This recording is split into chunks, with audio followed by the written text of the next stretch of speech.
बिहार में पिछले कई वर्षों से लोग इन लोगों को देख चुके हैं, परख चुके हैं, लेकिन राजनीतिक विकल्प न होने की वजह से लालू जी के डर से भाजपा नीतीश और भाजपा के डर से लालू जी को वोट देने की एक परिपाटी बन गई है।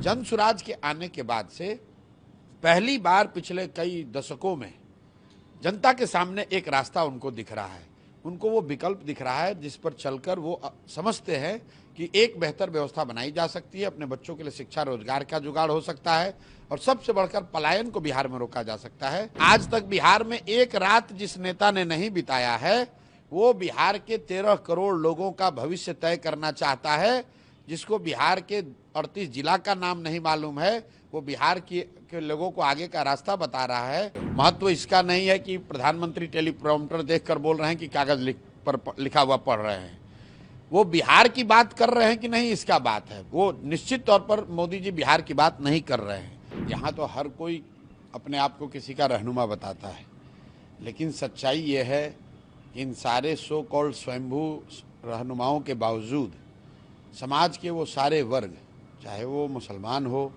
चाहे वो हिंदू हो, वो अगड़ा हो या पिछड़ा हो, बिहार में तो हर व्यक्ति सफ़र कर रहा है, हर व्यक्ति परेशान है।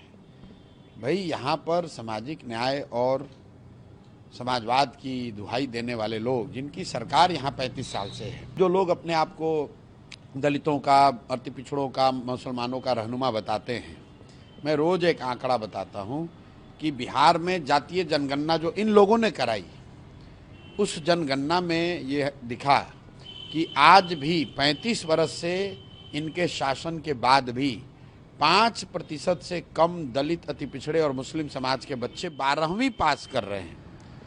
आगे की पढ़ाई की छोड़ दीजिए, नौकरी रोजगार की बात छोड़ दीजिए, 12वीं पास करने वालों की संख्या 5% से कम है। और अगर उसके बावजूद कोई किसी को अपना रहनुमा बताता है, कोई अपने आप को किसी समाज का रहनुमा बताता है, तो इससे ज़्यादा जाति क्या हो सकती है। तो कोई किसी का रहनुमा नहीं है।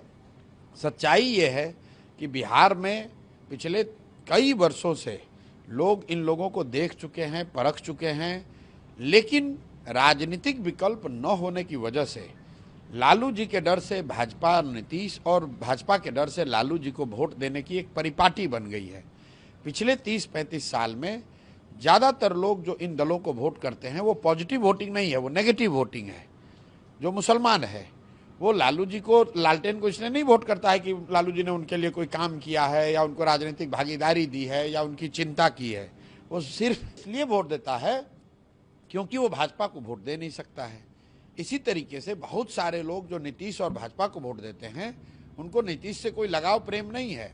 उनको मालूम है कि नीतीश की सरकार कैसे चल रही है, उन्हें मालूम है कि गुजरात की तर्ज पर बिहार में भाजपा ने कोई काम नहीं किया है, सिर्फ कोरे भाषण दिए हैं। लेकिन चूंकि वो लालू जी का जंगल राज वापस नहीं आने देना चाहता है, इसलिए फिर वो मजबूरी में नीतीश भाजपा को वोट कर देता है। जन सुराज के आने के बाद से पहली बार पिछले कई दशकों में जनता के सामने एक रास्ता उनको दिख रहा है, उनको वो विकल्प दिख रहा है जिस पर चलकर वो समझते हैं कि एक बेहतर व्यवस्था बनाई जा सकती है, अपने बच्चों के लिए शिक्षा रोजगार का जुगाड़ हो सकता है और सबसे बढ़कर पलायन को बिहार में रोका जा सकता है। इसीलिए आपको वो भीड़ दिख रही है। वो भीड़ जन सुराज की और प्रशांत किशोर की ताकत नहीं है, वो भीड़ उन बदलाव की सोच रखने वाले लोगों को दर्शाता है जो बिहार में अब बदलाव चाहता है। कहा यह जाता है कि जो माइनॉरिटी वोटर्स हैं, खासकर वो कांग्रेस, एमआईएम अभी सीमांचल में एक्टिव हुई है पिछले 5 सालों से, और आरजेडी उसके पक्ष में वोट करती है। जिस तरीके से भीड़ आपकी रैलियों में उमड़ा है वो देखिए, भीड़ सिर्फ बात नहीं है। जब तो मैं पैदल चल रहा था तब तो भीड़ हम लोग नहीं जुटाते थे, उस समय भी भीड़ न होने के बावजूद मैं कह रहा था कि बिहार में 60% से ज़्यादा लोग बदलाव चाहते हैं, अपने बच्चों के लिए शिक्षा रोजगार चाहते हैं, एक नई व्यवस्था चाहते हैं, पलायन बंद हो, ऐसी बात वो चाहते हैं। जहाँ तक आपने कहा दलों की बात, तो मैंने पहले एक्सप्लेन कर दिया कि राजद को यहाँ वोट इसलिए पड़ता है क्योंकि लोग भाजपा को मुसलमान वोट नहीं दे सकता है। कांग्रेस का यहाँ कोई वजूद नहीं है, कांग्रेस राजद की पुछलग्गू पार्टी है। एमआईएम हैदराबाद की पार्टी है, उसको बिहार में कोई जगह नहीं है। भाई फिर वही बात है, सीट तो कहीं कोई जीत सकता है। सीट तो उपेंद्र कुशवाहा ने एक पार्टी बनाई थी, उनके 3 एमपी जीत गए। सीट तो कभी मांझी जी की भी पार्टी कोई जीत जाती है। वो तो समीकरण है, व्यवस्था है, कोई एक समय है। एमआईएम राज्य के स्तर पर समाज के लिए या मुसलमानों के लिए कुछ कर सकने की स्थिति में ऐसी बात नहीं है। 5 जीते 4 फिर भाग के राजद में शामिल हो गए। इन दलों का कोई अस्तित्व नहीं है। इन दलों का कोई, बिहार में राजद दल है, बिहार में जदयू एक दल है, बिहार में भाजपा वाले हैं। तो एक गठबंधन जो है वो नीतीश भाजपा का गठबंधन है, बाकी उसमें जो लोग हैं वो सब छोटे बड़े पिछलग्गू दल हैं। इसी तरीके से दूसरे साइड राजद का गठबंधन है, कांग्रेस का कोई बिहार में वजूद नहीं है, 5% से कम वोट आया है। तो बिहार के पास, बिहार की जनता के पास 3 ही विकल्प हैं। एक, जो व्यवस्था चल रही है उसको अगर चलाते रहना चाहते हैं तो आप नीतीश भाजपा को वोट दे दीजिए। अगर इस व्यवस्था से आप परेशान हैं, इससे हटना चाहते हैं, तो आपके पास 2 रास्ते हैं। या तो लालू जी का जो लालटेन था, जंगल राज था, बिहार में भ्रष्टाचार, अपराध, जमीन की दखल करने वाले लोग, मर्डर, बदमाशी वाला राज चाहते हैं, उसको वापस लाइए। या आपके पास विकल्प है, एक नई व्यवस्था बनी है जो बिहार के 1 करोड़ से ज़्यादा लोगों ने मिलकर एक दल बनाया है, एक ईमानदार और सशक्त प्रयास शुरू हुआ है, आप उसके साथ जुड़िए। आप कह रहे हैं कांग्रेस यहाँ पे कुछ नहीं है। कल राहुल गांधी ने बिहार को लेकर के ट्वीट किया कि बिहार की जो लॉ एंड ऑर्डर की व्यवस्था है, पूरी इंडिया का जो क्राइम कैपिटल है वो बिहार बन गया है। ऐसे में इस बार का जो वोट होगा वो बदलाव के लिए नहीं होगा, बिहार को बचाने के लिए वोट होगा। देखिए, राहुल गांधी ने ट्वीट किया, आपने अच्छा कहा, क्योंकि ये लोग ट्वीट से ही बिहार का भविष्य बनाना, बिगाड़ना चाहते हैं। मैं रोज कहता हूँ, राहुल गांधी देश में इतने बड़े नेता हैं, विपक्ष के नेता हैं, 55 साल से ज़्यादा उनकी उम्र हो गई, उनकी पार्टी ने यहाँ 40 वर्ष से ज़्यादा शासन किया है। कांग्रेस के राज में भी बिहार देश का सबसे गरीब और पिछड़ा राज्य बना, और 55 साल के अपने उम्र होने के बाद भी, करीब 25-30 साल से राजनीति में सक्रिय होने के बाद भी, राहुल गांधी ने आज तक बिहार में चुनाव के बाहर एक रात नहीं बिताया है। भाई साहब इंग्लैंड गए होंगे, जर्मनी गए होंगे, इटली गए होंगे, अमेरिका गए होंगे, आज तक बिहार में एक रात जिस नेता ने नहीं बिताया है वो बिहार के 13 करोड़ लोगों का भविष्य तय करना चाहता है। जिसको बिहार के 38 जिला का नाम नहीं मालूम है, वो बिहार के लोगों को आगे का रास्ता बता रहा है, तो इनको कौन भरोसा करेगा।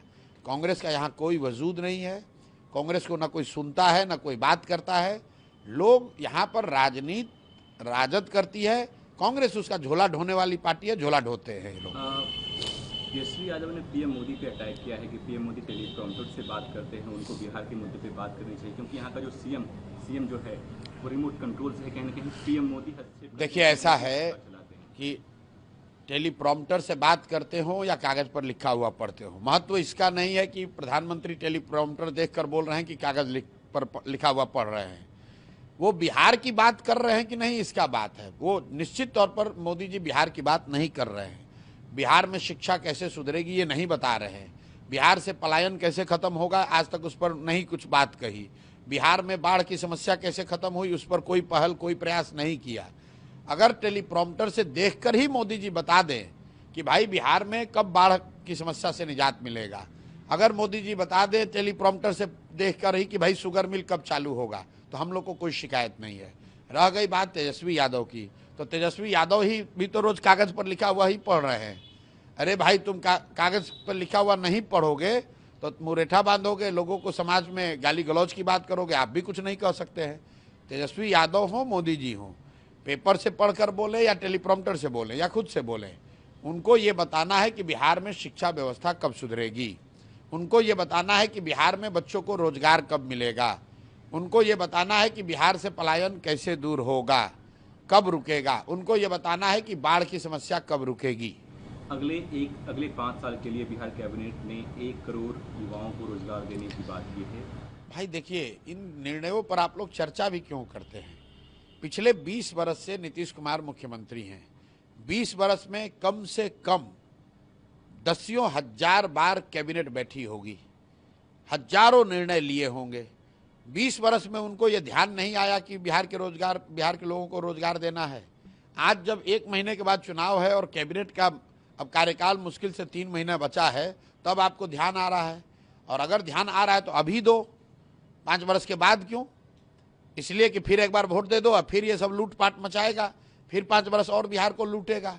और तो इनका कुछ है नहीं। अगर इनके पास 5 वर्ष में 1 करोड़ नौकरी देने का कोई स्कीम है, कोई योजना है, तो भाई अभी तो तुम्हारी सरकार है, अभी क्यों नहीं दे रहे हो?